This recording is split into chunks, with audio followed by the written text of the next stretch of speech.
Hello viewers, নমস্কার। আশা করি সবাই ভালো আছেন। আপনাদের আশীর্বাদে আমি ভালোই আছি। আজকে আমি আপনাদের জন্য নতুন আর একটা গুরুত্বপূর্ণ ভিডিও নিয়ে চলে এসেছি। আমার কাছে এসেছে হর্নেট PS6 নিউ মডেল। গাড়িটা এখনও পর্যন্ত বেশি চলেনি, শোরুমের সবকটা সার্ভিস হয়ে গেছে, আর আমার কাছে এসেছে পেড সার্ভিস করাতে। তো চলুন, আজকের ভিডিওটা হচ্ছে Hornet 2.0 PS6 full servicing video. Full সার্ভিসিংয়ের মধ্যে কি কি থাকে, কি কি সমস্যা হয়েছে, সেসব বিষয়ে আজকের ভিডিওটা। তো চলুন, সবার ফার্স্টে আমি ভিডিওটা শুরু করার আগেই আমি বলে দিচ্ছি, ভিডিওটা একটু বড় হতে চলেছে, আর ভিডিওটা অবশ্যই পুরোটা দেখবেন, স্কিপ না করে। আশা করি বুঝতে পারবেন। আমি সুব্রত, আপনারা দেখছেন সুব্রত বাইক গ্রো চ্যানেল। সবার ফার্স্ট আমি দেখিয়ে নিলাম যে ডিসপ্যাডগুলো খারাপ হয়ে গেছে, মানে সামনে পিছনে দুটো ব্রেক সুই খারাপ হয়ে গেছে। দুটো ব্রেক সু নিয়ে এসেছে কাস্টমার বন্ধুই নিয়ে এসেছে। দুটো ব্রেক সু আমি চেঞ্জ করব। দুটো ব্রেক সুর ভালো দাম আছে, সামনের থেকে পিছনের ব্রেক সুটা সব থেকে বেশি দাম। আর আপনারা চাইলে অরিজিনাল নাও লাগাতে পারেন, লোকালও লাগাতে পারেন, এতে কোনো ম্যাটার না। লোকাল লাগালে যেটা হয়, ডিসের ওপর এফেক্ট পড়ে, আর অরিজিনাল লাগালে ডিসের ওপর এফেক্টটা কম পড়ে। সবার ফার্স্ট আমি ফিল্টারটা খুলে নিচ্ছি। ফিল্টারটা খুলতে গেলে যেটা করতে হবে, যে ওপরে ট্যাঙ্কের 12 নম্বর নাটটা দেখছেন, এটাকে লুজ করে খুলে নেবেন। নিলে এয়ার ফিল্টারটা ইজি বেরিয়ে যাবে। এয়ার ফিল্টারটা হিসেব মতন কোম্পানি যেটা বলে প্রত্যেক 10,000 অন্তর চেঞ্জ করতে হবে, কিন্তু BS6-এর এয়ার ফিল্টার আমি এখানে পাইনি। তার জন্য আমি BS6-এর এয়ার ফিল্টারটা চেঞ্জ না করেই আমাকে শুধুমাত্র ক্লিন করে লাগাতে হচ্ছে। তো কাস্টমার বন্ধুকে আমি বলে রেখেছি নেক্সট এয়ার ফিল্টারটাকে চেঞ্জ করে নেওয়ার জন্য। আমি যতটা পেরেছি এয়ার মেরে পরিষ্কার করে নিয়েছি, নিয়ে ফিটিং করে দিচ্ছি এয়ার ফিল্টারটা। এয়ার ফিল্টারটা ফিটিং করার পর দেখুন, এই যে এদিকে দুটো নাট আর পিছন দিকে দুটো নাট, টোটাল এয়ার ফিল্টারে 4টে নাট থাকে। এমনি নর্মাল যেরকম ইউনিকর্নে থাকে সেরকম সেম হর্নেটেও আমি নাট 4টে লাগিয়ে নিয়ে ফিল্টারটাকেও লাগিয়ে নিয়ে 12 নম্বরটা টাইট দিয়ে নিচ্ছি। এবার আমি খুলবো চাকা। সবার ফার্স্ট যেটা হয়, শোরুমেতে আপনি ফুল সার্ভিসিংয়ে দেবেন, পেড সার্ভিসিং বলুন আর ফ্রি সার্ভিসিংই বলুন, ওরা যেটা করে শুধুমাত্র গাড়িটাকে ধুয়ে চাকাটা একটু দেখে নেয়, চেনটা একটু দেখে নেয়, নিয়ে ছেড়ে দেয়। চাকা খুলে গ্রিস করে না, মানে চাকা খুলে গ্রিস করতে অনেক সময় লাগে, তাই হয়তো চাকা খুলে গ্রিস করে না। আমি চাকা খুলে A to Z গ্রিস করে দেখাবো, আর কিভাবে চাকাটা খুলতে হয় আপনি ভিডিওটা দেখুন, আশা করি বুঝতে পারবেন। সবার ফার্স্টে আমি ডিসের নাটটাকে লুজ করে নিলাম, যাতে করে আমি ডিসটাকে বাইরে বের করার পর আমার সুবিধা হয়।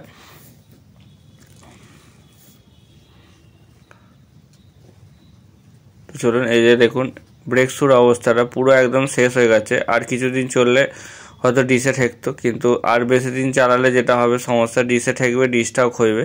তার জন্য আগে থেকে চেঞ্জ করে নেওয়াটাই বেটার। যখন ফুল সার্ভিস হচ্ছে গাড়ি, তখন চেঞ্জ করে নেওয়াটাই অবশ্যই দরকার। তো চলুন দেখুন, এই যে ব্রেকের যে পিস্টনটা আছে, মানে হুইল সিলিন্ডারের পিস্টনটা অনেকটা বেরিয়ে গেছে।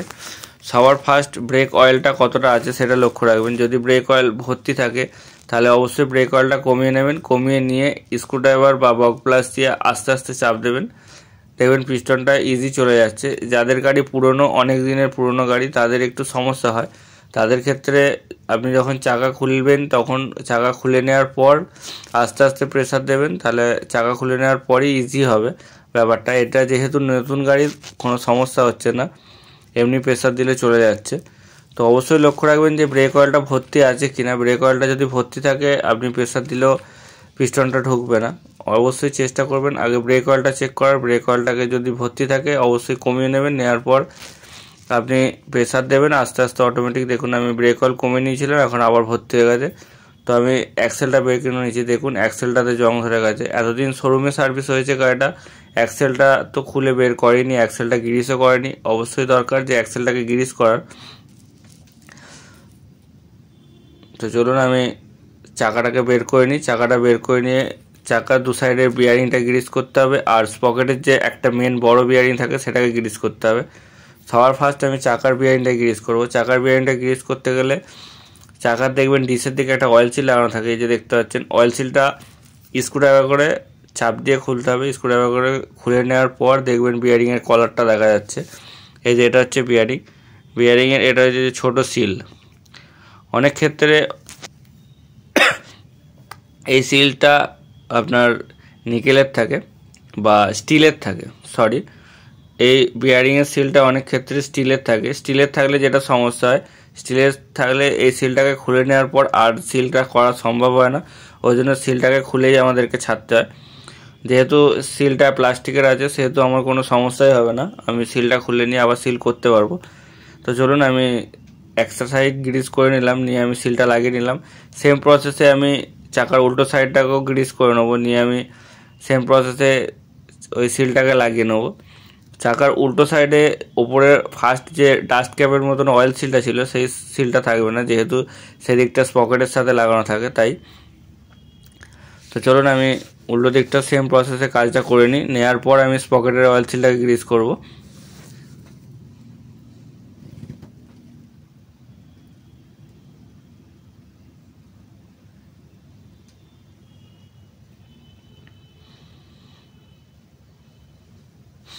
তো দেখুন এটা হচ্ছে স্পকেটের বিয়ারিংটাও সেম প্রসেস। স্পকেটের বিয়ারিংটা তো একটা ফার্স্ট ডাস্ট ক্যাপের মতন অয়েল সিল থাকে, তারপরে চাকার বিয়ারিং সেম।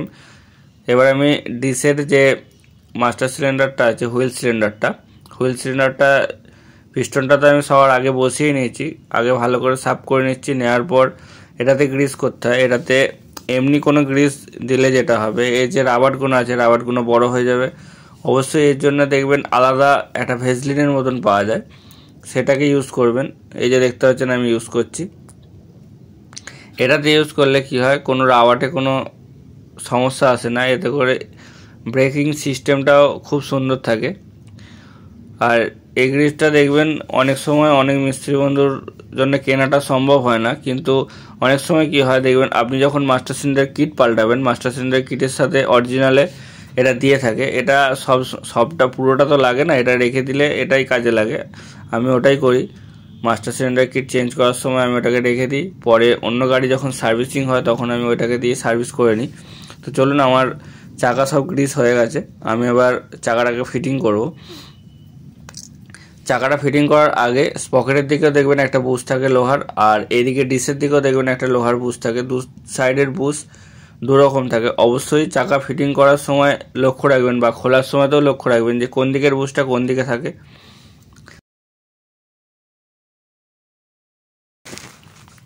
তো ভিউয়ার্স চাকাটা আমার লাগানো হয়ে গেছে, চাকা আমি ফিটিং করে নিয়েছি। এবার আমাকে যেটা করতে হবে, ডিসপ্লেটা লাগিয়ে নিতে হবে। আমি ডিসপ্লেটা আগে লাগাইনি একটাই কারণে, আপনারা চাইলে আগে লাগিয়ে নিতে পারেন ডিসপ্লেটা, কোনো সমস্যা নেই। ডিসপ্লেটা পরে লাগালে একটা সুবিধা যেটা হয়, চাকাটা ইজি লাগানো যায়। তো চাকাটা আমি ইজি লাগানোর জন্য আমি ডিসপ্লেটা আগে লাগাইনি। এতে করে আমার চাকাটা ইজি লাগলো, পরে আমি ডিসপ্লেটা ইজি লাগানো যাবে। ডিসপ্লে লাগাতে কোনো সমস্যা হয় না। তো চলুন দেখে নিন, আমি ডিসপ্লেটা পরে লাগিয়ে দিচ্ছি। লাগিয়ে দেওয়ার পর আমি আপনাদেরকে দেখাবো যে চেন অ্যাডজাস্ট কীভাবে করতে হয়। চেন অ্যাডজাস্টটা অবশ্যই গুরুত্বপূর্ণ। অনেক সময় আমি দেখেছি অনেক বাইকে যে চেন অ্যাডজাস্ট যেভাবে করে, এক সাইডটা বেশি টানা থাকে এক সাইডটা কম টানা থাকে। এটা তো সিস্টেম না, এক সাইড কম বেশি টানা থাকলে এতে করে কি হয়, যে গাড়িতে ডিস্ক ব্রেক সে গাড়িতে ডিস্ক জাম হয় অনেক সময়। আর যে গাড়িতে এমনি ড্রাম ব্রেক সেই গাড়িতেও আপনি ব্রেক ধরে চাকা টাইট দিচ্ছেন সব ঠিক আছে, কিন্তু তারপরেও যখন গাড়িটার চাকাটা হালকা কাত হয়ে থাকবে, এতে করে কি হবে, আপনি যখন ব্রেক ধরবেন তখন ব্রেকটা এক সাইডে সেটে যেতে চাইবে, এতে করে চাকা জাম হওয়ার সম্ভাবনা বেশি আছে। তো ভিউয়ার্স অবশ্যই লক্ষ্য রাখবেন যে চেন টানাটা যেন একদম ঠিকঠাক হয়, পারফেক্ট হয়। তো চলুন আমি যে ডিসটা লাগিয়ে নিই, ডিসটা লাগিয়ে নেওয়ার পর আমি আপনাদেরকে দেখাচ্ছি যে চেন টানতে গেলে আপনি চাইলে চেন টানার দেখবেন যে চেন অ্যাডজাস্টের ওখানে দাগ রয়েছে, আপনি চাইলে দাগ মিলিয়েও চেন অ্যাডজাস্ট করতে পারেন, আর না হলে অন্য কোনো প্রসেসেও আপনি চেন অ্যাডজাস্ট করতে পারেন।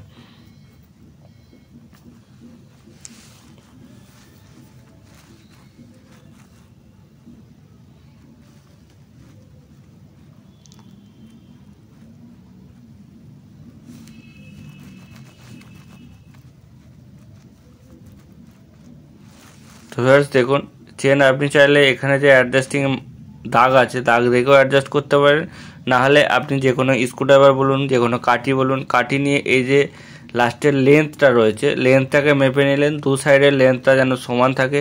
দু সাইডের লেন্থটা যদি সমান থাকে তাহলে আপনি বুঝে যাবেন যে না, আমার চেন টানাটা ঠিক আছে, কোনো সমস্যা নেই চেন টানাতে।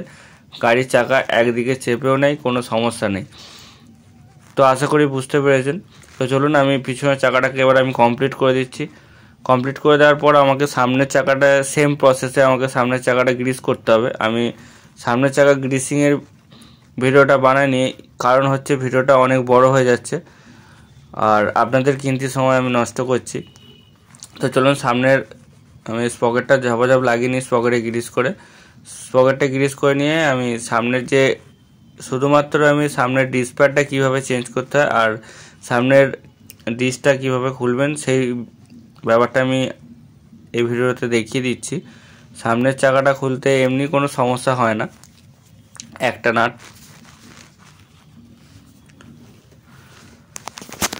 তো এবার ছোটো স্পকেটের এই যে ঢাকা, এটা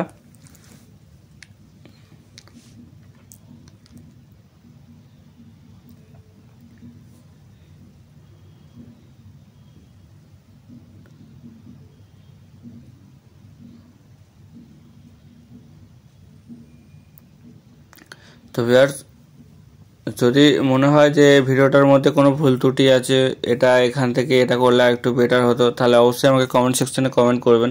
আমি চেষ্টা করব নেক্সট কোনো গাড়ি সার্ভিস করার সময় আমি যখন ভিডিও বানাবো তখন সেই সমস্যাটাকে সমাধান করে দেওয়ার, আর যে ভুলটা আমার হয়ে থাকবে সেই ভুলটাকে আমি ঠিক করে দেওয়ার চেষ্টা করব।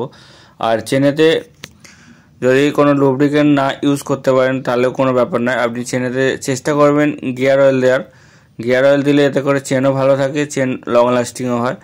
সবসময় তো চেন স্প্রে করাটা সম্ভব নয়। তো চলুন মোবিলটা চেঞ্জ করে দিই। মোবিলটা হর্নেট 2.0 BS6 এর নিউ মডেল গাড়িতে কোম্পানি যেটা রেকমেন্ডেড করেছে সেই অয়েলটা দেওয়ার চেষ্টা করবেন। আর আমাদের কাছে সেই অয়েলটা 1 লিটারের নেই, তার জন্য আমাকে বড় নিয়ে আসতে হয়েছে, মানে 3 লিটারের জার নিয়ে আসতে হয়েছে। সেই 3 লিটার থেকে আমাকে 1 লিটার কেটে আমাকে দিতে হবে।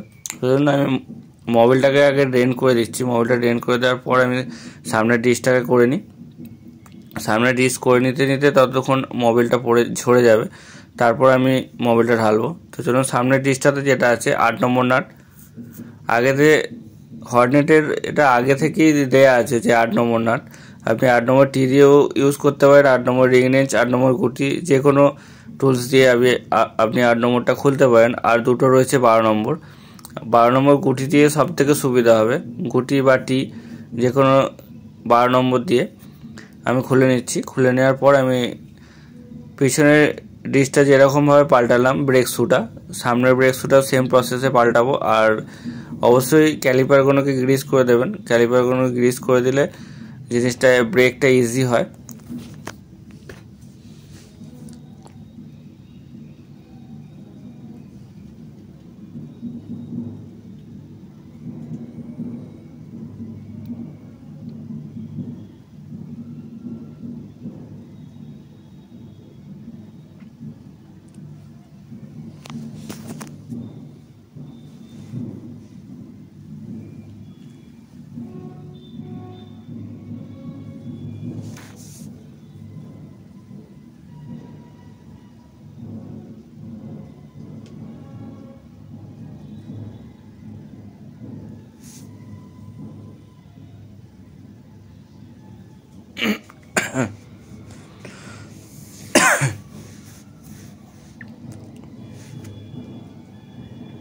একটুখানি ধরো।